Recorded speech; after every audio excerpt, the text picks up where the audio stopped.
ఓం నమ శివాయ. శ్రీ సాంబ సదాశివ అక్షరమాలా స్తోత్రం. పూజ్య గురుదేవుల కృపచే మనకు లభించిన అపారమైనటువంటి ఆధ్యాత్మిక సంపదలో సాంబ సదాశివ అక్షరమాలా స్తోత్రం అత్యంత విశిష్టమైన మరియు శక్తివంతమైన ఆరాధనా స్వరూపం. మన తెలుగు సంస్కృతిలో శివారాధనకు ఉన్న ప్రాధాన్యత అపారమైనది. ఈ స్తోత్ర పారాయణం అంటే శివుడి యొక్క గుణగణాలను, లీలలను, విశ్వరూప దర్శనాన్ని అనుభూతి చెందటమే. ఈ స్తోత్రం కేవలం పారాయణ వరకు కాకుండా శివతత్వాన్ని అర్థం చేసుకునేందుకు, నిత్య జీవితంలో ధర్మాన్ని పాటించడానికి ఒక మార్గదర్శకం అవుతుంది. సాంబ సదాశివ సాంబ సదాశివ సాంబ సదాశివ సాంబ శివ అద్భుత విగ్రహ అమరాధీశ్వర అగణిత గుణగణ అమృత శివ ఆనందామృత ఆశ్రిత రక్షక ఆత్మానంద మహేశ శివ ఇందుకళాధర ఇంద్రాది ప్రియ సుందర రూప సురేశ శివ ఈశ సురేశ మహేశ జనప్రియ కేశవ సేవిత పాద శివ ఉరగాది ప్రియ భూషణ శంకర నరక వినాశ నటేశ శివ ఊర్జిత దానవ నాశ పరాత్పర ఆర్జిత పాప వినాశ శివ ఋగ్వేద శ్రుతి మౌళి విభూషణ రవిచంద్రాగ్ని త్రినేత్ర శివ రూపమణాది ప్రపంచ విలక్షణ తాప నివారణ తత్వ శివ లింగస్వరూప సర్వబుధ ప్రియ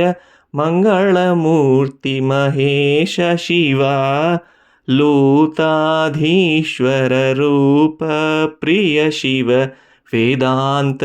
ప్రియ వేద్య శివ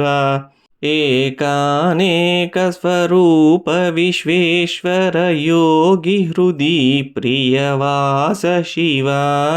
ఐశ్వర్యాశ్రయ చిన్మయ చిద్ఘన అచ్యుతానంత మహేశ శివ ఓంకార ప్రియ ఉరగ విభూషణ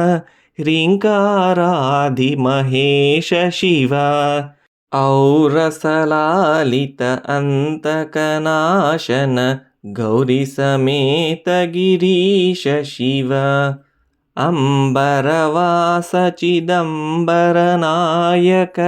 తుంబురు నారద సేవ్య శివ ఆహార ప్రియ ఆదిగిరీశ్వర భోగాది ప్రియ పూర్ణ శివ కమలాక్షార్చిత కైలాస ప్రియ కరుణాసాగర కాంతి శివ ఖడ్గశూల మృగ ఢక్కాద్యాయుధ విక్రమ రూప విశ్వేశ శివ గంగాగిరిసుత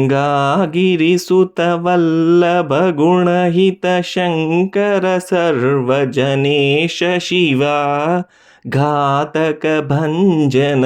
పాతకనాశన గౌరీ సమేత గిరీశ శివ ఇన్యాశ్రిత శృతి మౌళి విభూషణ వేద స్వరూప విశ్వేశ శివ చండ వినాశన సకల జన ప్రియ మండలాధీశ మహేశ శివ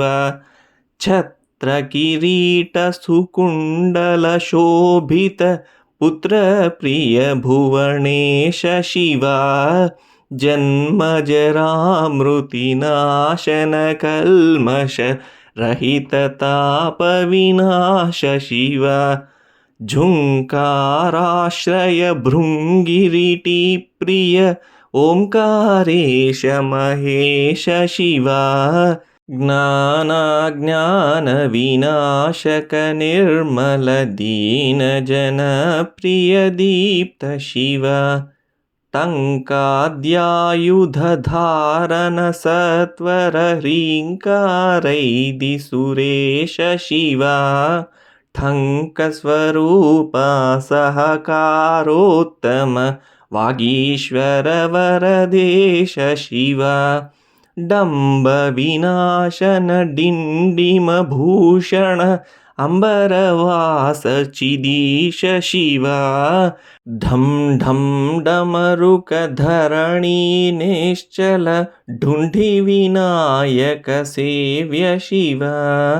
नलिनविलोचन नटन मनोहर अलिकुलभूषण अमृत शिवा तत्त्वमसीत्यादिवाक्यस्वरूपक नित्यानन्द महेश शिवा स्थावर जङ्गम भुवन विलक्षण भावुक मुनिवर सेव्य शिवा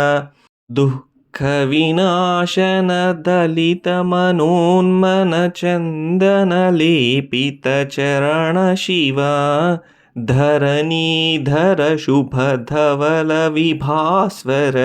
धनदादि प्रियदान शिवा नानामणिगणभूषण निर्गुण नटन जन सुप्रिय नाट्य शिवा पन्नगभूषण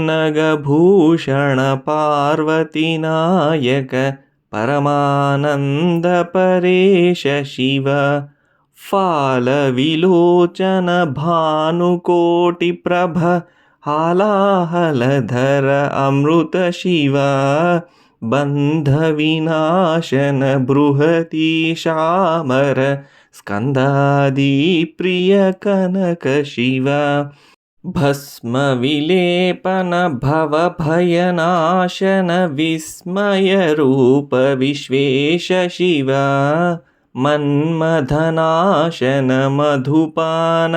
प्रिय मन्दर पर्वतवास शिवा यतिजन हृदय निवासित ईश्वर विधिविष्णुवादि सुरेश शिवा रामेश्वर रमणीय मुखाम्बुज सोमेश्वर सुकृतेश शिवा लङ्काधीश्वर सुरगण सेवित लावण्यामृतलसित शिवा वरदा भयकर वासुकि भूषण वनमालादि विभूष शिवा शान्तिस्वरूप जगत्त्रय चिन्मय कान्तिमती प्रिय कनक शिवा षण्मुख जनक सुरेन्द्र मुनि प्रिय षड्गुण्यादि समेत शिवा संसारार्णवनाशन शाश्वत साधुहृदि प्रियवास शिवा हर पुरुषोत्तम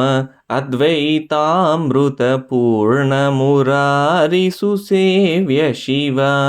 लाळिक भक्त जनीश निजेश्वर काळिनटेश्वर काम शिवा क्षररूपादि प्रियान्वित सुन्दर साक्षि जगत्त्रय स्वामी शिवा